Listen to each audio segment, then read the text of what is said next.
Okay जी, बिस्मिल्लाहिर्रहमानिर्रहीम। पहली बात यह है कि कोवलेंट बॉन्ड कहां पर होगा?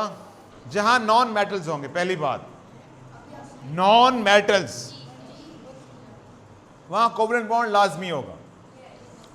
इवन समटाइम कुछ मेटल भी हो तब भी कोवलेंट बॉन्ड होता है, लाइक AlCl3। लेकिन यह नहीं हो सकता कि नॉन मेटल हो और कोवलेंट बॉन्ड ना हो।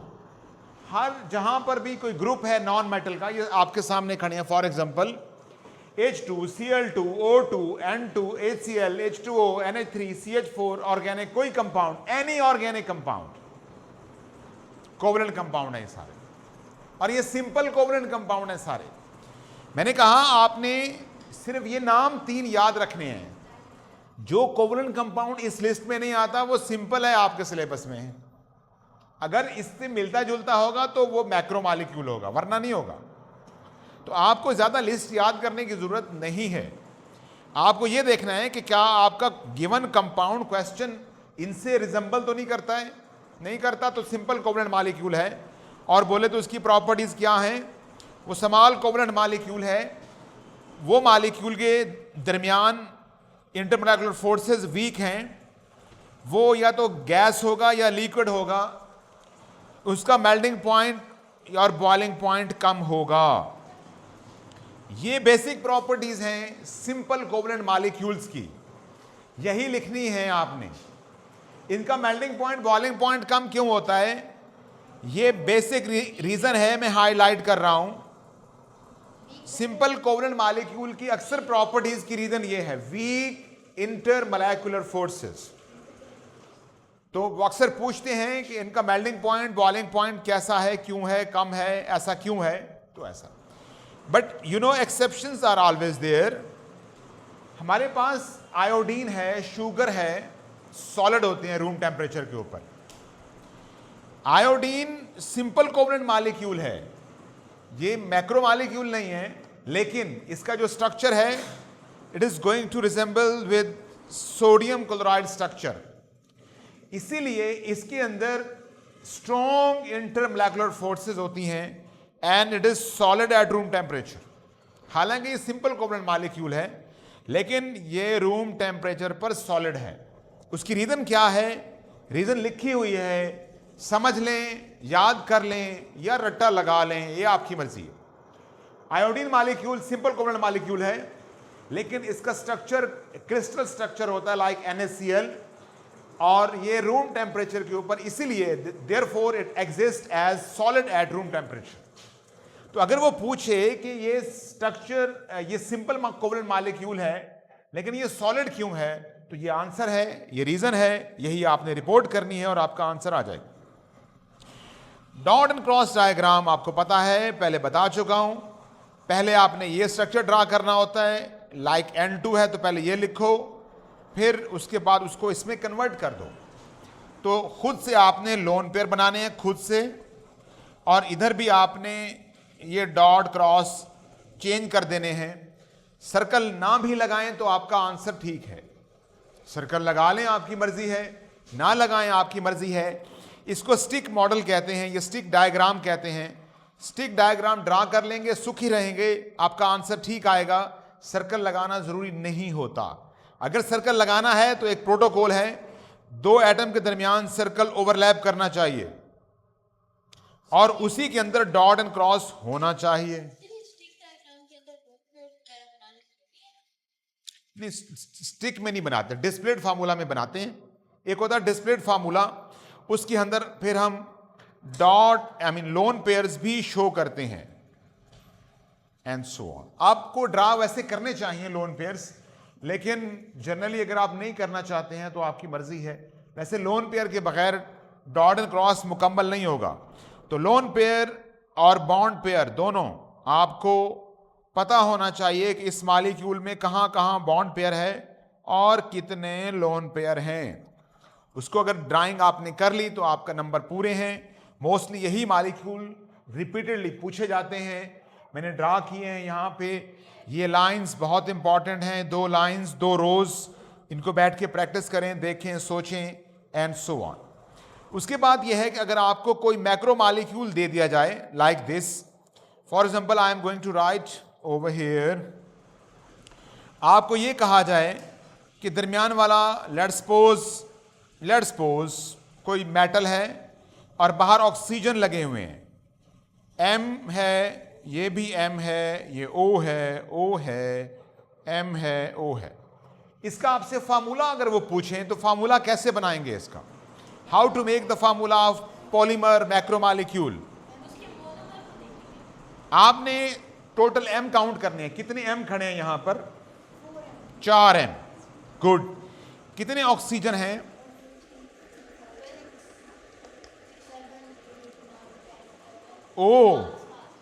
7 से आगे कैसे चले गए आप, 7 ऑक्सीजन हैं, तो ये बन गया इसका मोलेक्युलर फार्मूला। अगर सिंपल हो सकता है तो लिख दो, नहीं होता तो छोड़ दो, सिंपल होगा तो एम्पिरिकल होगा, नहीं तो ये आंसर है आपका। आपने डायग्राम को देख के आंसर बताना है, बस आपका काम खत्म। आगे चलते हैं। डायमंड क्या बला है, जाइंट मॉलिक्यूल है। जितने भी जाइंट मॉलिक्यूल्स होते हैं, 3 मैंने आपको बताए हैं, आपने याद रखने हैं। ये बहुत स्ट्रॉन्ग और हार्ड होते हैं, हाई मेल्टिंग पॉइंट होता है, पानी में यूजुअली सॉल्युबल नहीं होते, और इनसे बिजली सम टाइम गुजरती है, सम टाइम नहीं गुजरती। डायमंड पे आ जाइए। Each carbon atom is covalently bonded to 4 other carbon atom.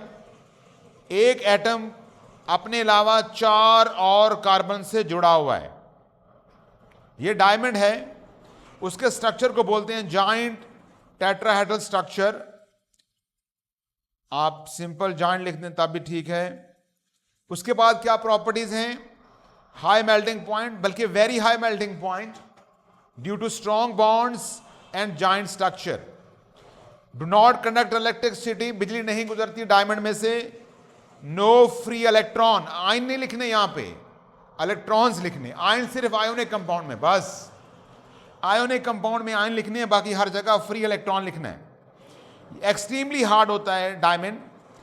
Again reason क्या है, strong bond and joint structure, और इसीलिए हम इसको एज एन एब्रेसिव यूज करते हैं, काटने के लिए, शीशे को काटने के लिए। इवन आपने सुना होगा डायमंड कट्स डायमंड, डायमंड को काटने के लिए भी डायमंड ही यूज करते हैं, इतना हार्ड होता है।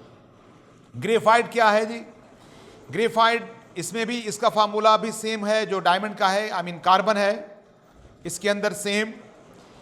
इसके अंदर हेक्सागोनल लेयर होती है, इस तरह का एक हेक्सागोन बनी है। हर कार्बन अपने अलावा 3 कार्बन से जुड़ा हुआ है। डायमंड में हर कार्बन 4 कार्बन से जुड़ा होता है, इसमें 3 से होता है। और ये लेयर्ड स्ट्रक्चर बनता है। हर लेयर बेसिकली फ्लैट लेयर होती है, हेक्सागोनल लेयर होती है, और हर कार्बन के ऊपर एक एक इलेक्ट्रॉन फ्री हो जाता है, बच जाता है, जिसको फ्री या डीलोकलाइज इलेक्ट्रॉन कहते हैं। हर कार्बन दूसरे कार्बन के साथ कोवेलेंट बॉन्ड के थ्रू जुड़ा हुआ है, स्ट्रॉन्ग कोवेलेंट बॉन्ड। हर कार्बन के पास एक इलेक्ट्रॉन फ्री है, जिसकी वजह से उसमें से बिजली गुजर सकती है। और लेयर्स के दरमियान मैंने 2 लेयर शो की हैं, लेट्स सपोज लेयर 1 जैसे लेयर 2, इनके दरमियान वीक वंडरवाल फोर्सेस होती हैं। इसलिए जब आप इसको फोर्स लगाते हैं तो ये स्लिप कर जाती हैं, लाइक लेड पेंसिल है, आपने देखा हुआ है। और इसलिए इसको हम एज अ ड्राई लुब्रिकेंट के तौर पे इस्तेमाल करते हैं। तो बेसिकली स्ट्रक्चर याद करना है, रटा लगाना है, सेम टू सेम जो यहां लिखा हुआ है, कम से कम ये पूरा आना चाहिए। इस स्ट्रक्चर की वजह से प्रॉपर्टीज होंगी, प्रॉपर्टीज की वजह से यूजेस होंगे। दोबारा सुन लें, स्ट्रक्चर की वजह से बनती हैं प्रॉपर्टीज, प्रॉपर्टीज की वजह से बनते हैं यूजेस। देखें, पहली बात तो यह है कि ग्रेफाइट में से बिजली गुजर सकती है। क्यों गुजर सकती है, इसके स्ट्रक्चर में यहां लिखा हुआ है कि each carbon is having 1 electron, free electron होता है। यह स्ट्रक्चर की वजह से ये प्रॉपर्टी है, इट कैन कंडक्ट इलेक्ट्रिसिटी। फिर क्या होता है, इसका यूज है इसकी वजह से, it is use as an electrode. In electrochemistry में हम ग्रेफाइट का रॉड लगाते हैं, याद होगा आपको। तो स्ट्रक्चर की वजह से प्रॉपर्टीज होती हैं, प्रॉपर्टीज की वजह से आगे उसका इस्तेमाल या यूज करते हैं, देखते हैं, एंड सो ऑन। तो दोबारा सुन लें, हेक्सागोनल लेयर, हर कार्बन 3 बॉन्ड बना रहा है, हर कार्बन के पास 1 इलेक्ट्रॉन फ्री है और लेयर्स के दरमियान वीक वंडरवाल फोर्सेस हैं। 4 पॉइंट हैं स्ट्रक्चर के, चारों याद करने। हाई मेल्टिंग पॉइंट होता है क्योंकि strong bond and joint structure. इसका मेल्टिंग पॉइंट डायमंड से कम होता है, क्यों? इसमें चुप हो जाए, कम होते हैं, इसमें स्ट्रॉन्ग बॉन्ड कम होते हैं। हर कार्बन इसमें 3 बॉन्ड बना रहा होता है, लिहाजा इसमें नंबर ऑफ बॉन्ड्स कम हैं। जब आप डायमंड को हीट करेंगे तो बॉन्ड तोड़ने पड़ेंगे, जब आप सिंपल कोवलेंट मॉलिक्यूल को हीट करेंगे तो बॉन्ड नहीं टूटेंगे। मैक्रो मॉलिक्यूल हो, मेटालिक बॉन्डिंग हो, आयोनिक बॉन्डिंग हो, आप गर्म करेंगे बॉन्ड्स टूट जाएंगे। गर्म करने पे फिजिकल प्रॉपर्टीज के अंदर भी बॉन्ड टूटेंगे। कब बॉन्ड नहीं टूटेंगे? अगर आप सिंपल कोवलेंट मॉलिक्यूल को गर्म करेंगे, हीट करेंगे, मेल्ट करेंगे, बॉयल करेंगे, बॉन्ड नहीं टूटेंगे। यहां बॉन्ड नहीं टूटेंगे, लेकिन आयोनिक कंपाउंड हो, मैक्रो मॉलिक्यूल हो या कोई मेटल हो, बॉन्ड ब्रेक होंगे। So it can conduct electricity, क्योंकि लेयर्स के दरमियान फ्री इलेक्ट्रॉन घूम फिर रहे हैं, इसलिए हम इसको एज एन इलेक्ट्रोड यूज करते हैं। इलेक्ट्रोड यूज करने की एक और वजह भी है, ये सस्ता होता है, कार्बन चीप है बेसिकली। कार्बन यानी ग्रेफाइट आई मीन सॉफ्ट है, स्लिपरी टू टच है। Why is this so? Because of the weak forces between the layers. और इसी खूबी की वजह से उसको हम ड्राई लुब्रिकेंट के तौर पे इस्तेमाल करते हैं। जहां मशीनें चल रही होती हैं वहां ये पाउडर फेंक देते हैं ताकि फ्रिक्शन, रगड़ को कम किया जा सके। मेटालिक बॉन्डिंग में आपने ये स्ट्रक्चर ड्रा करना है, गौर से सुनिए। आपने ये circle I mean positive charge एक ही लाइन में गैप के साथ, बिल्कुल साथ जोड़ने नहीं है, प्लीज सुन लें अभी गौर से। आपके सामने मैं दोबारा ड्राइंग कर रहा हूं।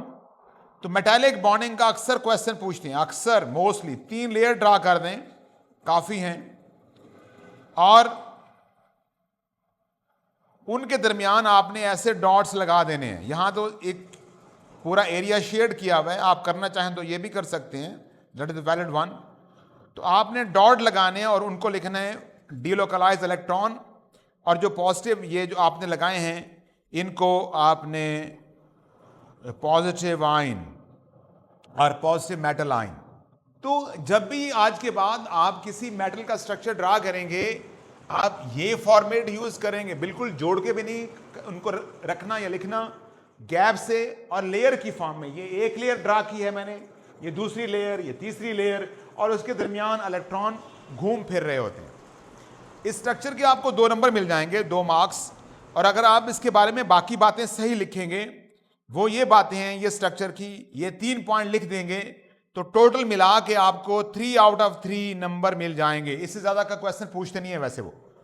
तो मेटालिक बॉन्डिंग क्या है, ऊपर डेफिनेशन लिखी हुई है मैंने, यूजुअली 1 मार्क की, force of attraction between positive metal ion and electron, delocalize electron.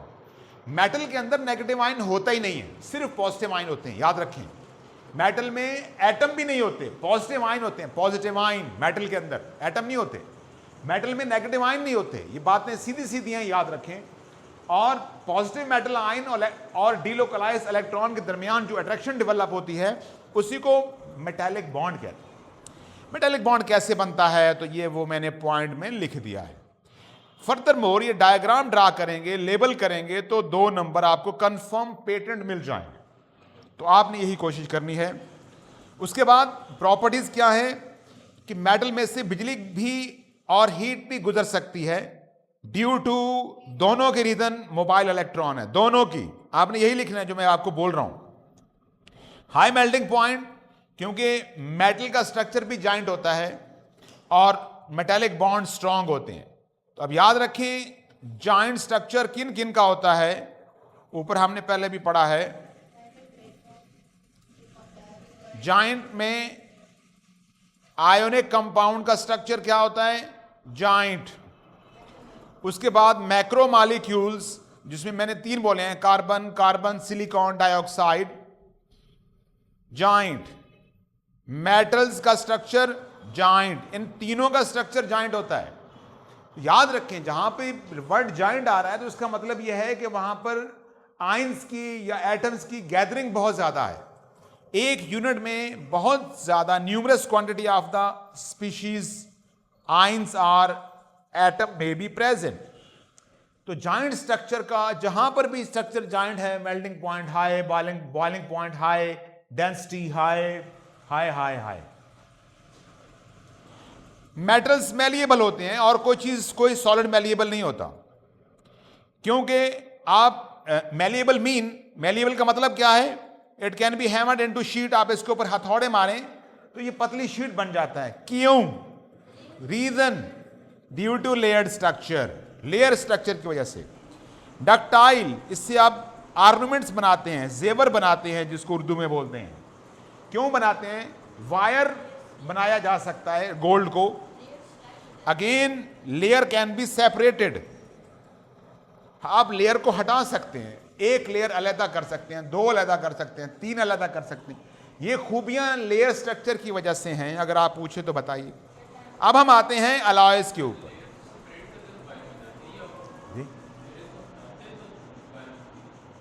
Wire का मतलब कुछ लेयर्स को सेपरेट करना, वो वायर बन जाती है। ये है alloy, one of the most ऑफनली asked question in past paper. Alloy, रट्टा मारना है इन तीन लाइंस को, याद रखना है। जब भी वो पूछे, ये क्वेश्चन बार बार पूछता है। क्या पूछता है?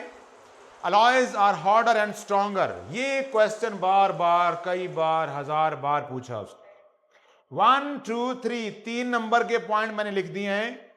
रेगुलर लेयर्स इसके अंदर होती हैं। जो मेटल प्योर होगा उसमें लेयर्स स्लाइड कर सकती हैं, वो रिलेटिवली सॉफ्ट और मेलिएबल होते हैं। प्योर मेटल 1 नंबर मिलेगा अगर आप प्योर मेटल के बारे में बात करते हैं, बताते हैं कि मुझे पता है खालिस मेटल कैसा होता है। फिर आप लिखेंगे व्हाट आर इन अलॉयज। सुन लें, आपके लिए मैं पढ़ा रहा हूं, ढीठ लोग हैं कसम से आप। Different size atom disrupt the layers and thus sliding is prevented। Alloys में डिफरेंट एटम्स मिल जाते हैं। आपने स्ट्रक्चर ये ड्रा करना है, 2 डिफरेंट साइज के न्यूक्लियाई ड्रा करने हैं, जैसे यहां ड्रा हुए हैं। क्या मसला है? हाँ, स्लाइड करती हैं तो वो शीट बनती है। आप उसके ऊपर हथौड़ा मारते हैं तो लेयर स्लिप कर जाती है, स्लाइड्स। तो आपने 2 तरह के यहां पर स्ट्रक्चर ड्रा करने हैं। 2 टाइप ऑफ रेडियस शो करना है डायग्राम में। किसी को एटम ए लेबल कर दें, दूसरे को एटम बी लेबल कर दें, और साथ आपने यही पॉइंट लिखने हैं। Hence alloys are stronger and harder than pure metal. ये अगर आप लिखेंगे 3 out of 3 full number. Stoichiometry में ना आपने ये मोल चौक याद करना है। बैठ रहिए। खामोश। आप पहले कौन सुन रहे थे? हैं?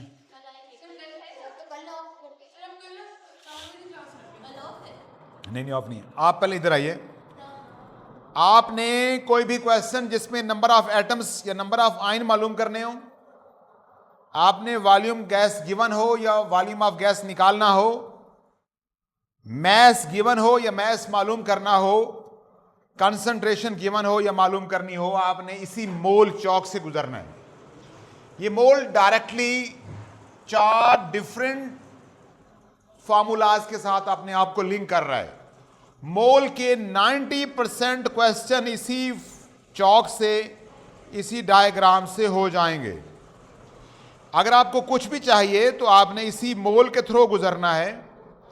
आपके पास मैस है, नंबर चाहिए तो पहले मोल में कन्वर्ट करें उसको, फिर नंबर्स में कन्वर्ट करें। आपके पास मैस है, आपको वॉल्यूम चाहिए तो पहले मोल्स में कन्वर्ट करें, फिर वॉल्यूम में कन्वर्ट करें। आपके पास वॉल्यूम है, आपको कंसंट्रेशन चाहिए या मैस चाहिए तो पहले मोल फिर मैस। आपने सिंपल ये टेम्पलेट सामने रख के मोल के क्वेश्चन सॉल्व करने हैं। जहां जहां मोल है तकरीबन 90% मैंने बोला है क्वेश्चन इसी से सॉल्व हो जाएंगे आप। इसके बाद है concentration, formula, unitary method, limiting reactant, बस ज़्यादा कुछ नहीं है। और परसेंटेज यील्ड पढ़ा चुका हूं मैं आपको, तो प्लीज़ आपने एक दफ़ा आज घर जाके, वैसे मुश्किल काम है आपके लिए, मैंने देखें अपना काम कर दिया है, आपने ये चैप्टर लाजमी पेज नंबर 9 तक हमने पढ़ लिया है।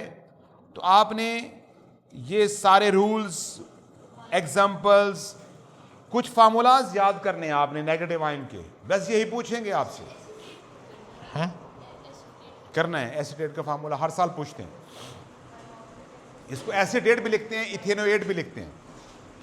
इसके दो नाम है, मैं लिख देता हूं, ENOATE, ethanoate. Carbonate ion, Cl negative, chloride ion, hydroxide ion, nitrate ion, nitrite ion, phosphate ion, sulphate ion. Formula बनाने के लिए ये आपको फार्मूलाज 24 घंटे दिमाग में होने चाहिए, फिंगर टिप्स पर होने चाहिए। बाकी कोई इतना खास नहीं है इसके अंदर, तमाम फार्मूलाज पढ़े हुए हैं आपने। मोल का मैंने बता दिया है, परसेंटेज बाय मास और परसेंटेज यील्ड आपको आनी चाहिए। होपफुली आप, उम्मीद है कि अब फिर आपको कोई इशू नहीं होगा। बाकी मैं आपको पढ़ा चुका हूँ, यूनिटरी मेथड, इक्वेशन से कुछ निकालना हो वगैरह वगैरह वगैरह, तो आपके लिए कोई ज़्यादा मसला नहीं है। That's all about today. Thank you very much, have a nice day. अल्लाह हाफिज़।